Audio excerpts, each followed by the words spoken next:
Muita gente tem vivido angustiadamente. Muita gente tem vivido problemas sérios, graves, que são fruto da infidelidade. Tem muita gente que nunca aprendeu sobre a fidelidade a Deus, a fidelidade às pessoas, a fidelidade aos princípios eternos de Deus. E porque não são fiéis em coisas tão pequenas, sofrem muitas consequências. A fidelidade é um assunto divino. Deus é fiel. Um dos frutos do Espírito Santo é fidelidade. E Deus quer que eu e você aprendamos a ser fiéis. Precisamos ser fiéis.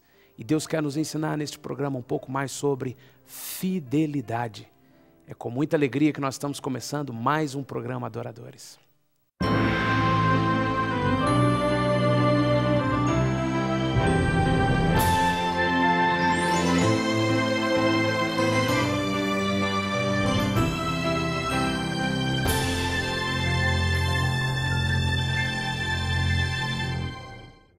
Nós estudamos semana passada sobre Deus de promessas.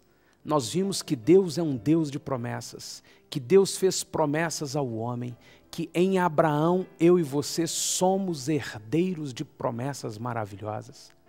Nós vimos que as promessas de Deus a nós em Abraão, através de Jesus Cristo, envolvem uma nova família, uma nova geração, uma nova terra, uma nova nação. Deus quer fazer isso com a minha vida e com a sua vida. Deus quer nos dar uma nova experiência pelo novo nascimento. Você tem lá num dos programas anteriores o estudo sobre o novo nascimento. Você pode ligar e pedir um DVD sobre o novo nascimento. Pelo novo nascimento, nós entramos numa outra dimensão de vida em comunhão plena com Deus, através de Jesus Cristo. E nos tornamos herdeiros da promessa.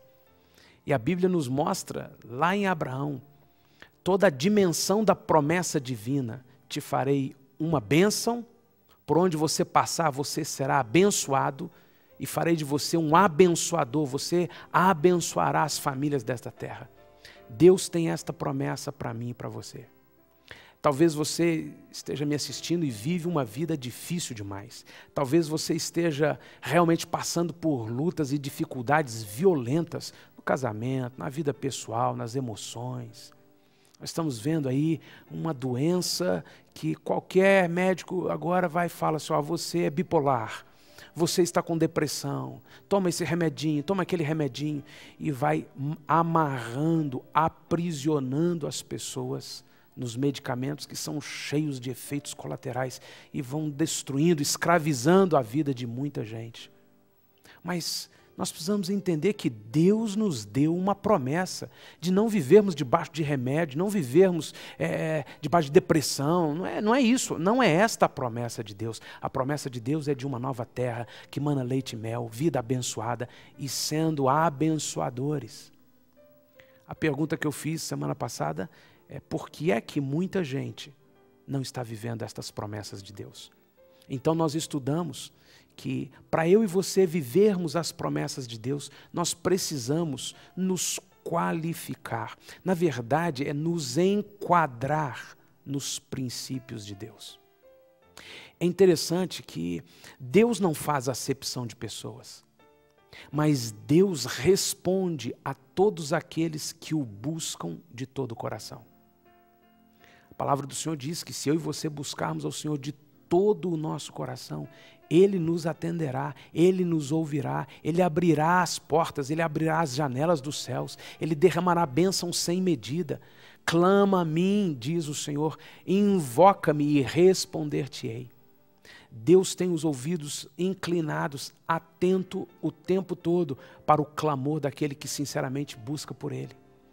Portanto, eu e você podemos buscar a Deus e dizer, tu és o Deus da promessa, tu és um Deus de promessas, eu quero me apropriar das promessas do Senhor. Me ajuda a ser uma pessoa abençoada, um abençoador, ter a minha família abençoada e a minha família uma família abençoadora. E Deus vem fazer isso. E quando eu e você começamos a buscar a Deus assim, nós ouvimos dele como você está ouvindo hoje aqui. As instruções dos seus princípios sobre como nos enquadrarmos, como nos qualificarmos como herdeiros das promessas.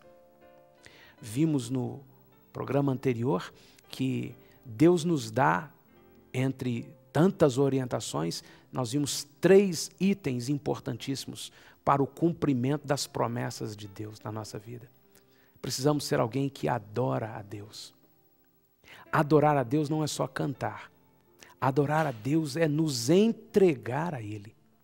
Quando eu me entrego sacrificialmente, quando eu morro para mim mesmo e declaro: Deus é o número 1 da minha vida, eu quero ouvir a voz de Deus, eu quero saber o que Ele quer, eu quero fazer o que Ele gosta, eu quero aprender a palavra do Senhor, eu quero Deus em primeiro lugar na minha vida. Então eu estou me colocando como um adorador de Deus. E uma vida de adoração, inclusive a adoração prostrada, com cânticos, com expressões, é um canal pelo qual eu e você nos enquadramos, nos qualificamos como herdeiros da promessa. Vimos também que, além da vida de adoração, eu e você precisamos ter uma vida de comunhão. A Bíblia fala sobre muitos que não se reúnem, não se congregam. Lá em Hebreus capítulo 10, versos 19 a 25, nós lemos assim: Tendo, pois, irmãos, ousadia para entrarmos no Santíssimo Lugar, pelo sangue de Jesus, pelo caminho que Ele nos inaugurou, caminho novo e vivo, através do véu, isto é, da sua carne, e tendo um grande sacerdote sobre a casa de Deus, cheguemo-nos com verdadeiro coração, em inteira certeza de fé, tendo o coração purificado da má consciência e o corpo lavado com água limpa, retenhamos inabalável a confissão da nossa esperança, porque fiel é aquele que fez a promessa. E consideremo-nos uns aos outros, para nos estimularmos ao amor e às boas obras, não abandonando a nossa congregação, como é costume de alguns, antes admoestando-nos uns aos outros, e tanto mais quanto vedes que se vai aproximando aquele dia. Eu e você precisamos nos reunir, congregar com irmãos. Muita gente vai a uma missa, vai a um culto, vai a uma reunião para ver se consegue uma bênção. Não é possível que você vai viver a vida inteira só desta forma. Eu e você precisamos nos comungar, precisamos nos reunir e ter comunhão com as pessoas, comunhão genuína com Jesus, com a palavra, com os irmãos no corpo de Cristo. Paulo já falava de questões, ou o autor aos Hebreus, desculpe, já falava de questões como as que vemos hoje, de pessoas que não querem congregar. Ah, eu estou buscando a Deus do meu jeito. Não, você não busca a Deus do seu jeito. Nós só buscamos a Deus através de Jesus Cristo. Ah, isso mesmo, isso mesmo. Eu tenho minha relação com Jesus Cristo. Mas o corpo de Jesus Cristo é a igreja. São as pessoas, não a instituição, as pessoas. E para eu e você termos comunhão com Jesus, precisamos ter comunhão com o corpo de Jesus, que é a igreja, a congregação dos santos, dos redimidos, dos lavados pelo sangue de Jesus. Você pode prestar atenção em qualquer instância, em qualquer circunstância. A maior estratégia do império das trevas para levar alguém para o buraco é isolá-lo. Você identifica que o inimigo está trabalhando contra você porque ele começa a te isolar. Não, não quero ir, não quero ver ninguém, não quero falar com ninguém, não quero ninguém, eu estou na minha, eu quero viver sozinho. Isolar-se significa morrer. E o diabo sabe disso, o maligno sabe disso. Ele vai isolando uma pessoa num cantinho, ela vai enfraquecendo, ela vai se abrindo para tantas outras setas, dardos do inimigo e acaba perecendo. Eu e você precisamos ter comunhão com o corpo de Cristo. Toda semana eu tenho convidado você a estar numa das nossas reuniões, talvez aí perto da sua casa. Talvez você esteja tendo realmente comunhão genuína, verdadeira, estudando a palavra do Senhor, buscando comunhão com as pessoas em algum lugar. Que seja assim, invista nisso. Se você ainda não está tendo, eu convido você a estar, uma das opções é estar conosco aqui toda quarta-feira às 20 horas. Nós também nos reunimos todo domingo às 18 horas. E é imprescindível, é precioso demais, é maravilhoso demais quando nós começamos a ter comunhão genuína, agradável, amorosa com as pessoas que também estão buscando o mesmo que estamos buscando, mais de Deus. Então nós precisamos entender, para eu me enquadrar, eu me qualificar como herdeiro da promessa, entre inúmeras, na verdade infinitas orientações que podemos receber da palavra, eu quero deixar 3 com você. A primeira, seja um adorador, aprenda a adorar a Deus, aprenda a buscar a Deus, comece cantando louvores a Deus. Segunda, seja alguém que tem comunhão com o corpo de Cristo. Não abra mão de ter comunhão com os irmãos em Cristo Jesus. Terceiro, eu e você precisamos ser fiéis. A fidelidade é um caminho pelo qual eu me torno herdeiro da promessa. Nós vemos pela palavra que Abraão, ele era alguém que adorava a Deus. A Bíblia nos mostra Abraão subindo o Monte Moriá, e Deus tinha pedido a ele: sacrifica o teu filho Isaque, a quem você tanto ama, o único filho que você tem. E Abraão vai ao monte e se dispõe a sacrificar Isaque. Mas antes de subir o monte, ele diz assim: eu vou lá adorar. Quando nós adoramos ao Senhor, nós estamos num ato de sacrifício. Não é sacrifício esforço, é sacrifício entrega. Aprenda a ser um adorador, queira ser um adorador. Eu quero me entregar num tempo de cântico, num tempo de estudo da palavra, em obediência. Eu quero me entregar a Deus, eu quero ser um adorador. E a fidelidade. Abraão era um homem fiel. Deus disse a ele: sai da tua terra e da tua parentela, eu vou te mostrar uma terra. Ele foi fiel, ele permaneceu fiel a Deus. Lá na galeria dos heróis da fé, você encontra lá em Hebreus, Abraão, homem de fé.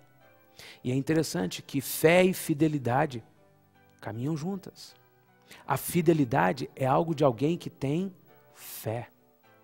A fidelidade é algo exclusivo de alguém que tem fé. Se eu não estudo a palavra, se eu não conheço a Deus assim, então eu não tenho convicções dos seus princípios, não posso ter fé. Porque fé não é um sentimento místico. Fé é a convicção das coisas espirituais. E quando eu e você temos fé, nós podemos ser fiéis. Nós não precisamos variar, nós não precisamos mudar de rumo, sem mais, sem menos. Abraão era um homem de fé. Abraão adorava Deus, Abraão tinha comunhão com Deus, comunhão com o corpo de Cristo. E Abraão tinha fé, homem de fé. Então, homem de fidelidade. A fidelidade é algo que se expressa em todas as instâncias da vida. Eu preparei para você 2 entrevistas. Uma com Luciano Subirá. É um teólogo, um pastor, um mestre da palavra, que você verá. Você verá e receberá dele um ensino tão precioso. E também o Asaf Borba. Asaf Borba é o meu pastor.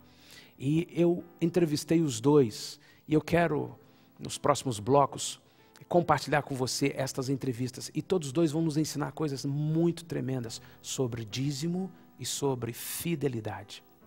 A fidelidade a Deus, ela se expressa nesta terra em todo tipo de atos e relacionamentos. Mas Deus estabeleceu pela palavra um princípio, uma forma, um culto, uma oferenda, um sacrifício, uma entrega através de dízimos e ofertas. E muita gente tem dificuldade de falar sobre isso, muita gente tem dificuldade de ouvir sobre isso. Para muitos, dízimo diz respeito à coisa dos crentes, que um pastor quer tomar dinheiro de ninguém. Você está completamente equivocado. Dízimo é um princípio bíblico que, se você não pratica, você está deixando de ser fiel a Deus. E um homem infiel sofre todo tipo de consequências. O Asaf vai falar sobre isso conosco no próximo bloco. Eu e você precisamos aprender a ser fiéis. Eu estou ministrando esse estudo para você. Eu estou podendo entrar na sua casa nesse momento porque você ligou um canal, você está assistindo este programa para dizer a você: você precisa ser uma pessoa fiel. Muitos dos problemas, muitas consequências gravíssimas e eternas estão na vida de tanta gente, porque eles não entenderam o que é ser fiel. Ser fiel a todas as coisas, ser fiel às pessoas, ser fiel às autoridades, ser fiel ao que nos é confiado, ser fiel.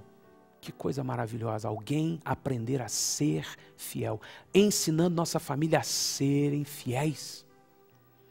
E a fidelidade do Senhor se expressa nessa terra com o dízimo e a oferta. É interessante porque o que nós temos de mais valor é o nosso tempo, nossa energia, nossa força, nossa saúde. A saúde vai embora, o tempo vai embora, a gente não recupera isso.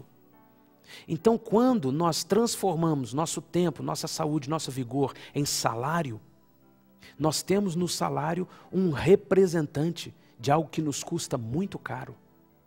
Quando eu e você trazemos as primícias do que recebemos nesta terra, o tesouro que temos, os bens que recebemos, ofertamos a Deus e oferecemos a Ele em primícias, nós estamos dizendo: Deus, Tu és o Senhor da minha vida e tudo o que eu tenho está no Teu altar.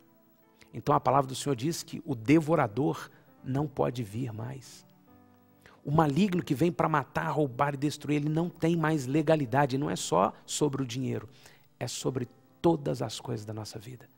Então alguém que se torna fiel se torna também vitorioso, vencedor, cresce no caminho do Senhor. E é por isso que eu estou compartilhando com você. Eu e você precisamos parar diante de Deus, perguntar a Ele: Senhor, em que eu não tenho sido fiel? Eu quero ser fiel. Eu preciso ser um adorador, eu preciso ter comunhão uns com os outros e eu preciso ser fiel, porque eu quero ser herdeiro da promessa. Eu quero receber esta promessa de uma vida abençoada, de uma família abençoada e abençoadores. Nós vamos para um pequeno intervalo e nos 2 próximos blocos eu vou compartilhar com vocês a entrevista que eu fiz com o Luciano Subirá e com o Asaf Borba sobre dízimos e sobre fidelidade.